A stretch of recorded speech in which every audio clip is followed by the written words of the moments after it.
ഞാനൊരു ദിവസം ഇന്നസെന്റിനോട് പറഞ്ഞു, ഞാൻ നാട്ടിലേക്ക് പോവുകയാണ്, 2 ദിവസം കഴിഞ്ഞിട്ട് എൻ്റെ കല്യാണമാണ്. ആഘോഷമൊന്നുമില്ല, രജിസ്റ്റർ ഓഫീസിൽ വെച്ചിട്ടുള്ള കല്യാണമാണ്. വൈകുന്നേരം വരുമ്പോൾ പുള്ളി എൻ്റെ കയ്യിൽ ഒരു 400 രൂപ തന്നു.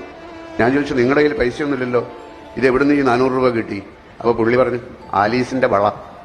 അങ്ങനെ ആ 400 രൂപയും കൊണ്ടാണ് ഞാൻ നാട്ടിലേക്ക് എത്തുന്നത്. അമ്മ പറഞ്ഞു, രജിസ്റ്റർ ഓഫീസൊക്കെ ഇരിക്കട്ടെ, അവളുടെ കഴുത്തിലൊരു താലി കെട്ടണം, സ്വർണത്തിൻ്റെ താലി കെട്ടണം.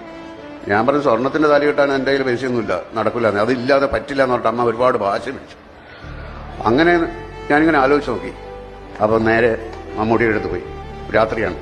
അപ്പോൾ ഞാൻ പറഞ്ഞു, ഇങ്ങനെ നാളെ എൻ്റെ കല്യാണമാണ്, നാളെ റേസ് ഓഫീസിൽ വെച്ചിട്ട് ആരെയും ക്ഷണിക്കുന്നൊന്നുമില്ല, എനിക്കൊരു 2000 രൂപ വേണം, ഒരു ആവശ്യമുണ്ടെന്ന് പറഞ്ഞു. അപ്പോൾ 2000 രൂപ അദ്ദേഹം തന്നു. അങ്ങനെ സ്വർണത്തിൻ്റെ ഒരു താലി വാങ്ങിച്ചു. രജിസ്റ്റർ ഓഫീസിൻ്റെ വരാന്തയിൽ വെച്ചാണ് ഞാനത് എൻ്റെ ഭാര്യയായ അവരുടെ കഴുത്തിൽ കെട്ടുന്നത്. അപ്പോൾ ഒരു ക്രിസ്ത്യാനി തന്ന 400 രൂപ, മുസ്ലിമായ മമ്മൂട്ടി തന്ന രൂപയ്ക്ക് ഹിന്ദുവായ പെൺകുട്ടിയുടെ കഴുത്തിൽ ഞാൻ കെട്ടിയ സ്വർണ്ണത്താലി.